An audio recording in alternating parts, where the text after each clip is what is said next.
Hey everyone, and welcome to the interval training video lecture. We're going to go over interval training, what it is, where you'll generally see it, but then also, of course, how do we use it in programming.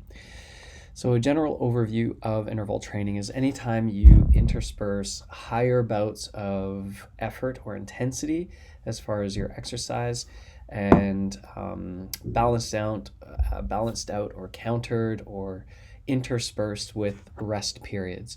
And typically where you may or may not have come across this already is in a fitness class setting.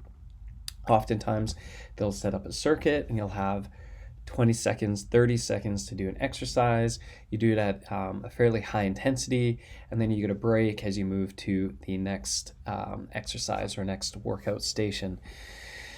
What typically helps or happens with interval training is you can get a somewhat of a larger boost in your fitness level and health level for the amount of time given. And a lot of the times when you're talking about higher intensity efforts, you're talking about efforts above your anaerobic threshold, which then creates more time at that level. But of course, we can't be expending energy in our anaerobic thresholds indefinitely.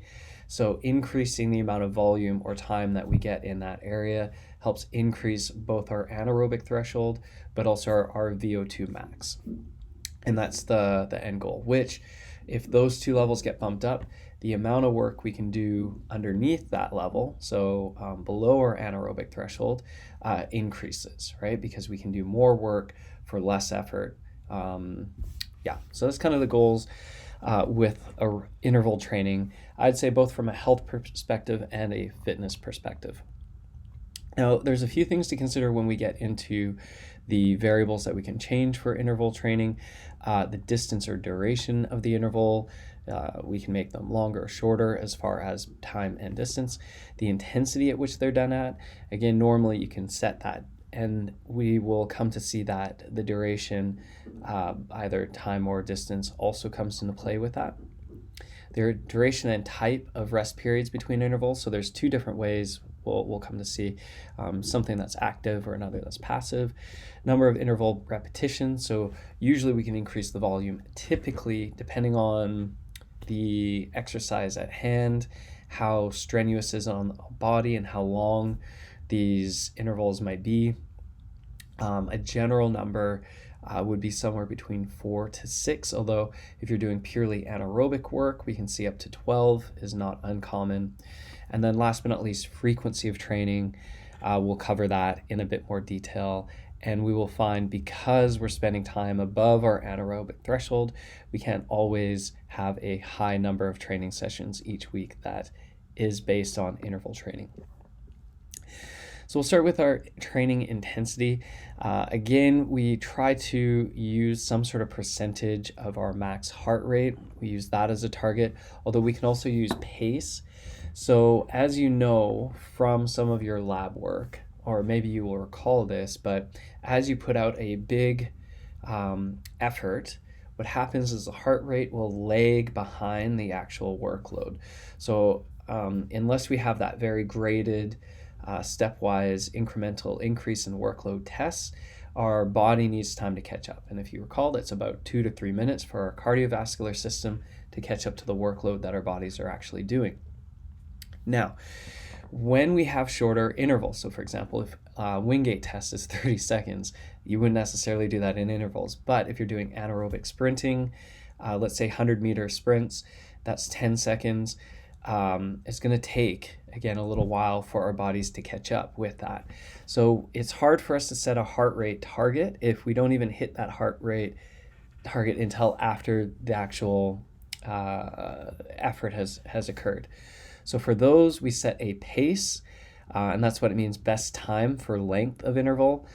We can base that off of time, so for example, a certain amount of time, we can base a pace for that, or we can say for a certain distance, we can base a pace, because of course the pace is just a distance over time. Okay, so that's some training intensities. We'll speak to that a little bit more.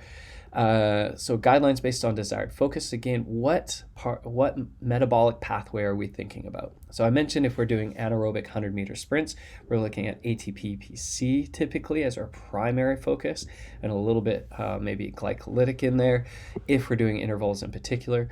As soon as we get to say like a 200-meter effort, now we're talking about 20 plus seconds.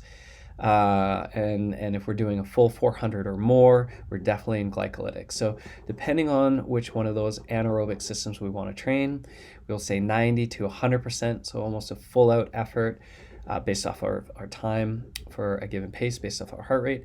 Glycolytic would be like 80 to 95% as far as our pace is concerned, or target or max heart rate, sorry. And when we're talking about aerobic or endurance, now we're kind of getting into 2-3 minutes plus, up to 10 minutes, up to 20 minutes occasionally. A 20-minute interval would be a threshold test, and that's pretty common in running and cycling, and your target is to maintain this percentage for that duration of time. Now normally, unless you're really well trained for and fit, so you have a high level of fitness, you wouldn't necessarily do that. But again, for health would be much lower, maybe closer to 5 to 10 minutes. But again, these are targets typically that can be sustained for a longer period of time. Okay. All right, interval durations, that will vary again depending on what sort of system we want to work. If you recall back to our ATP-PC system, that's within 10 seconds. So whatever you can manage to do in that duration of time would be your target, and that would be at this sort of intensity. Very similar, 30 seconds to 2 minutes would be for our glycolytic, and anything over 2 minutes we start getting into our aerobic system, okay? And obviously, the last note is we can just alter these. Because they're time-based, our effort will vary depending on our day and our training goal. Okay. So here's a chart. You might want to spend a little bit of time with this one on your own. I won't go through it, but it gives some good guidelines as far as what a session will look like for intervals. Well, we can see for a beginner, intermediate, and advanced. If we want to, I would say for a beginner, typically you start with more lower intensity activities before you start to a higher intensity, and similar as you move across to the levels as people progress and improve. But again, you note these heart rate targets, 60-70% of heart rate, even for a 1 minute effort, 50 to 60% of heart rate max for our longer aerobic duration activities or intervals for our beginner, and then increasing those up to higher levels, anywhere from about 90% for our 2 minute efforts. Yep. Okay, so when we get into the actual programming of it, that chart would be a really, really great guide, but ultimately you want to look at the goal of your athlete or your participant and try to fit the intervals to best support that. And that's typically, again, based off of what sort of either performance goals or primarily what sort of energy system you want to best improve. Okay, and again, one of the best ways to do that is look at this effort level or target percentage of heart rate max and duration. Okay, those are this slide here. And so from there, you can kind of build on that and say, okay, well, you can build a certain number of repetitions or number of sets depending on their goal. For example, an anaerobic sprinter for, say, cycling might do anywhere from 12 to 24 intervals, but they will be of maximum effort. So let's say a 90% target output of workload for 10 seconds. On the opposite end of that would be someone who's very aerobically focused. And again, their number of sets might be 1 or 2, typically it might be 2, and their target effort levels would be enough.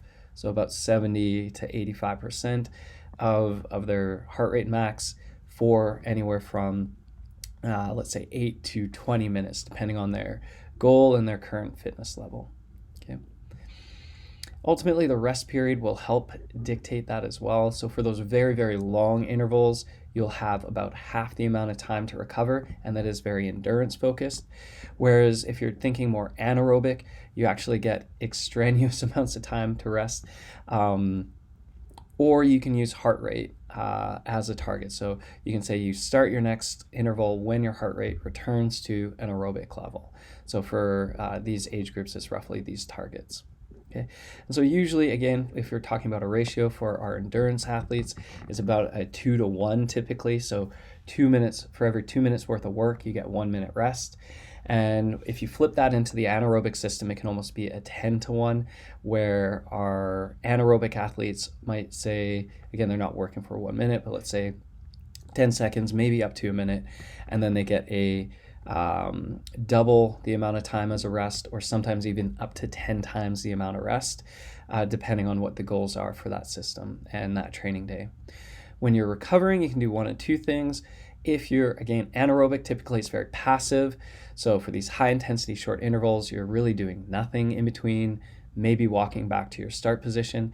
But if you're doing more longer duration stuff, again, those long aerobic intervals, 5, 8, 10, 20 minutes, you're going to have a active rest period where your work rate is about 30%. But it's definitely a recovery. And again, that's to activate, if you recall, the Cori cycle to help take lactate and turn it back into new energy for your body. And so that's the benefit of an active recovery. Okay. Training frequency. So again, depending on those intervals, and you can imagine the very high intensity ones that are shorter duration can be very challenging on the body and demand more recovery time. But ultimately, if your goal is general fitness, once, maybe twice a week would be good. Definitely sufficient if you're doing higher intensity and longer duration workouts. Higher elite athletes will do 2 to 4 depending on their sport. So if you have an anaerobic sport, sometimes you can get up to 4 interval workouts a week.